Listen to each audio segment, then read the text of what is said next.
Bem, vamos então passar para 10 dicas práticas para que nos possibilitam preparar e conduzir uma boa entrevista. Nós temos, em primeiro lugar, a seguinte dica: antes de realizar uma entrevista, é importante que o repórter ou jornalista faça o seu dever de casa, faça a sua preparação prévia. Isso significa o quê? Significa pesquisar tudo sobre o entrevistado, ler a biografia do entrevistado, ler o currículo do entrevistado, pesquisar sobre o tema que vai ser objeto de entrevista e saber coisas como, por exemplo, o nome completo, a função. Isso evita que o jornalista, no momento da entrevista, faça perguntas óbvias como se chama o senhor. Isso é uma pergunta que não se faz. Você vai a uma entrevista e pergunta como se chama o senhor. Não. Antes de ires para a entrevista, deves fazer essa pesquisa, deves saber com quem vais falar,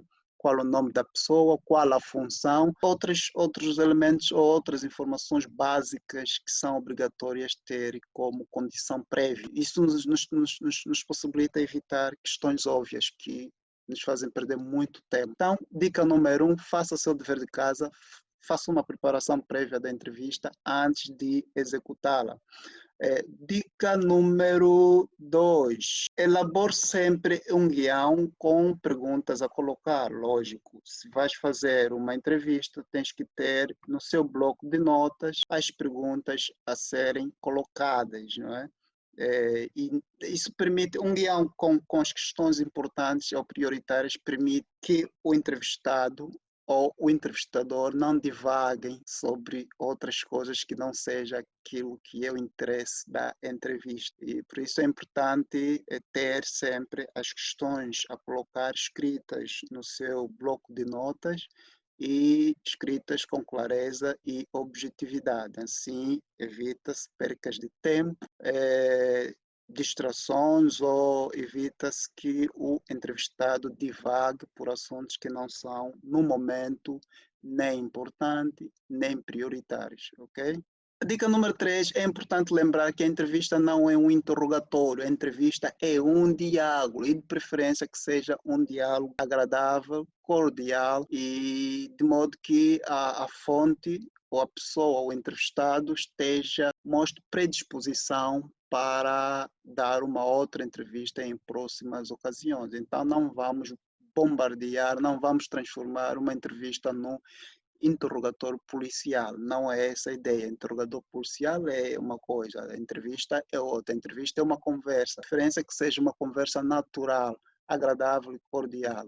Não se esqueça disso, é muito importante. Não transforme uma entrevista num interrogatório intimidante, desagradável e que certeza não vai dar bons frutos em termos de colha de informações. A quarta dica tem a ver com o seguinte: se no ato da entrevista o entrevistado não responder a uma pergunta, deves voltar a colocar a pergunta. Pergunte de novo, não se acanhe. O jornalista não pode sair da entrevista com dúvida. Aliás, o jornalista brasileiro Ricardo Noblat, ele que é autor do livro que eu já referi nas aulas anteriores, do livro intitulado A Arte de se Fazer um Jornal Diário, ele aconselha ou ele afirma que o melhor jornalista é o jornalista burro, ok? Não interpretam isso no sentido literal, mas o jornalista burro no sentido de é o jornalista que pergunta tudo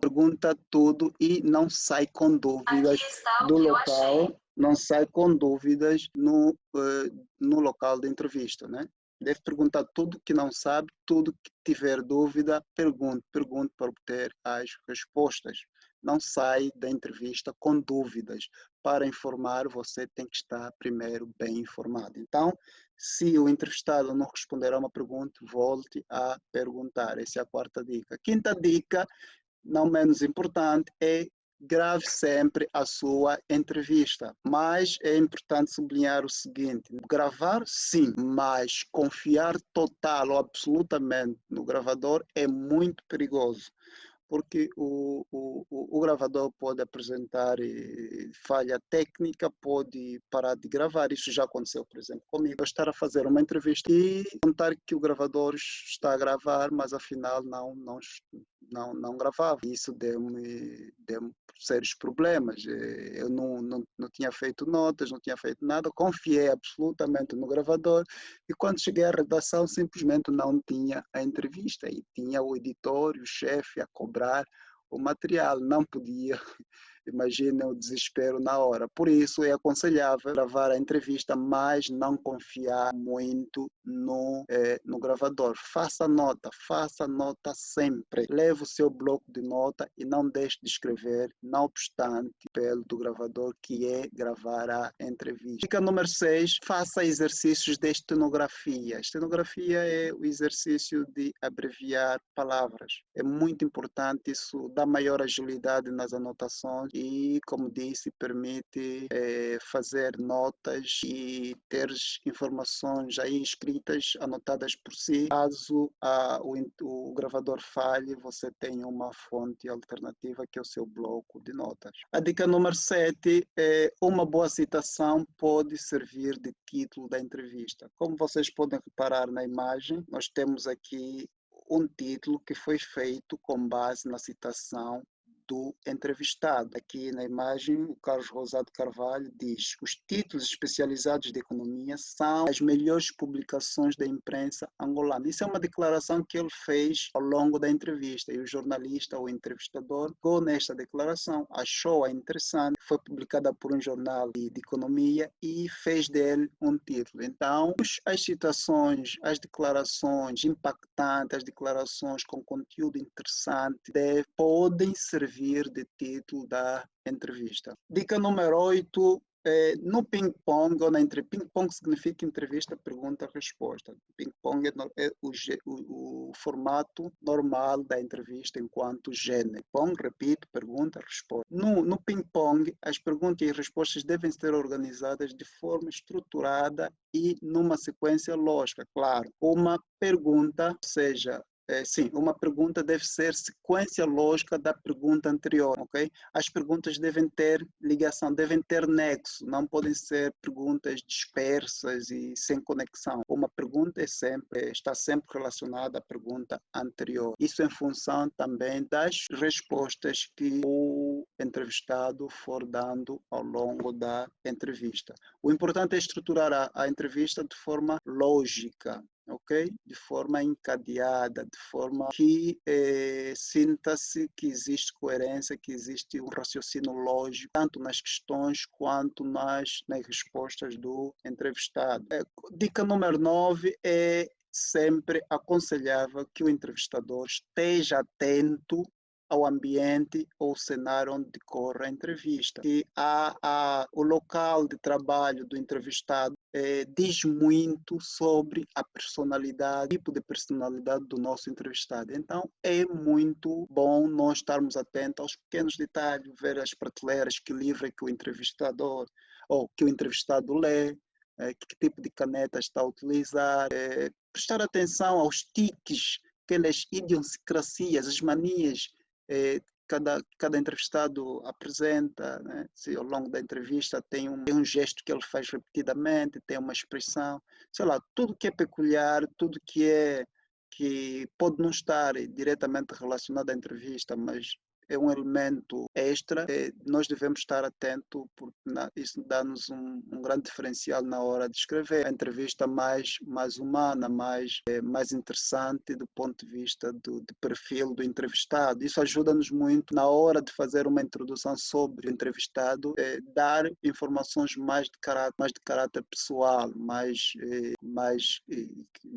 humanas, não é? E é importante para isso estar atento ao ambiente à volta do nosso entrevistado, ao cenário do local onde decorre a entrevista.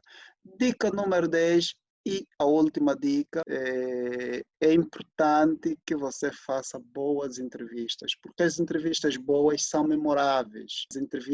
As entrevistas memoráveis são aquelas que o tempo não consegue invalidar. Elas continuam úteis ao longo dos anos, continuam sendo atuais e agradáveis de se ler. Então, quando for fazer uma entrevista, prepare-se previamente, faça questões interessantes e atuais e procura escrever de modo que a entrevista possa perpetuar no tempo, okay? Possa continuar interessante apesar do tempo, apesar de se passar, mesmo depois de se passar muito, muito tempo.